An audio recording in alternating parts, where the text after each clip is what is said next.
చాలా రోజుల నుంచి అయితే ట్రై చేద్దాం అనుకుంటున్నాను చికెన్ బొర్తా. ఇది ఈ మధ్య కాలంలో చాలా ట్రెండ్ అయింది. టేస్ట్ అయితే అద్దిరిపోయింది.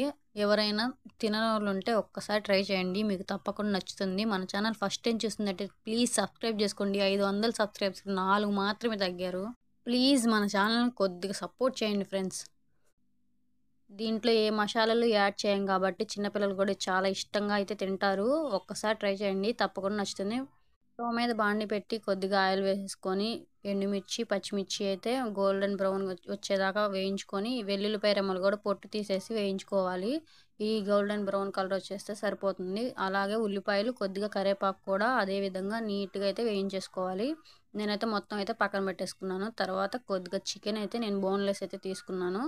చికెన్‌ని కొద్దిగా పసుపు, ఉప్పు వేసుకొని దాంట్లో ఉన్న వాటర్ అంతా ఇంకిపోయేలాగా చూసారుగా ఈ విధంగా అయితే ఉడకబెట్టుకోవాలి. తర్వాత చిన్ని చిన్ని పీసెస్ లాగా కట్ చేసుకోవాలి. మొత్తం అలా పీసెస్‌లా చేసుకున్న తర్వాత మనం ముందుగా చేసుకున్న పచ్చిమిర్చి, ఎండుమిర్చి మొత్తాన్ని ఇలా మిక్స్ అయితే చేసేసుకోవాలి. ఇలా మొత్తం మిక్స్ అయిన తర్వాత చికెన్‌లో అయితే కలిపేసుకోవాలి. అంతే అండి. చాలా టేస్ట్ అద్దిరిపోయేలాగా అయితే బావుంటది. సింపుల్‌గా కూడా చేసుకోవచ్చు అప్పటికప్పుడు. నేను కొద్దిగా పచ్చి ఆనియన్స్ కూడా వేశాను టేస్ట్ కోసం. ఇలా మొత్తం నీట్‌గా అయితే మిక్స్ చేసేసుకొని అన్నంలో అలా ముద్ద వేసుకొని తింటుంటే ఉందండి. ఎవ్వరైనా తినొచ్చండి.